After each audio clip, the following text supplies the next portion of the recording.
அண்மை செய்தியை பார்த்து வருகிறோம். திருநெல்வேலியில் இளைஞர் கவன் கொலை செய்யப்பட்ட வழக்கு சிபிசிஐடிக்கு மாற்றப்பட்டுள்ளது.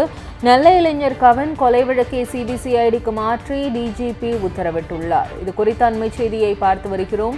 இளைஞர் கவன் கொலை செய்யப்பட்ட வழக்கில் கைது செய்யப்பட்ட சுர்ஜித் மீது குண்டர் சட்டத்தின் கீழ் ஏற்கனவே நடவடிக்கை எடுக்கப்பட்டுள்ளது என்பது குறிப்பிடத்தக்கது.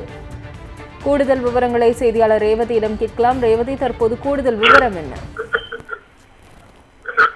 தூத்துக்குடி மாவட்டத்தை சேர்ந்த கவின் செல்வ கணேஷ் கடந்த 27ஆம் தேதி கொலை செய்யப்படுகிறார். இந்த கொலை சம்பவம் தொடர்பாக பாளையங்கோட்டை காவல் நிலையத்துல தாழ்த்தப்பட்டோர் மற்றும் பழங்குடியினர், அதாவது வன்கொடுமை தடுப்பு சட்டத்தின் கீழே வழக்கு பதிவு செய்து குற்றம் சாட்டப்பட்ட சுர்ஜித் என்பவரை கைது செய்திருந்தாங்க. இதுல சுர்ஜித்தோட தாய் மற்றும் தந்தை ஆகிய இருவருமே காவல்துறையை சேர்ந்தவர் என்பதனால அவர்களை உடனடியாக பணியிடை நீக்கமும் செய்திருந்தனர். இந்த வழக்கு தொடர்பான தீவிர விசாரணை நடைபெற்று வரக்கூடிய நிலையில கைது செய்யப்பட்டிருக்க சுர்ஜித் மற்றும் அவரது தாய் தந்தை ஆகிய 3 பேர் மீதுமே வழக்கு பதிவு செய்யப்பட்டு சுர்ஜித் தற்போது கைது செய்யப்பட்டு குண்டர் தடுப்பு சட்டத்துல கைது நடவடிக்கை மேற்கொண்டிருக்கிறாங்க.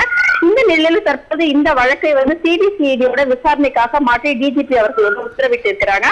ஏற்கனவே போதுமான விசாரணைகள் தற்போது நடைபெற்றக்கூடிய நிலையில வழக்கோட அடுத்த கட்ட விசாரணைகள் வெளிப்படை தன்மையோட இருக்கக்கூடிய கருத்தில் கொண்டு தற்போது டிஜிபி இந்த வழக்கை சிபிசிஐடியோட விசாரணைக்கு மாற்றி உத்தரவிட்டு இருக்கிறாங்க.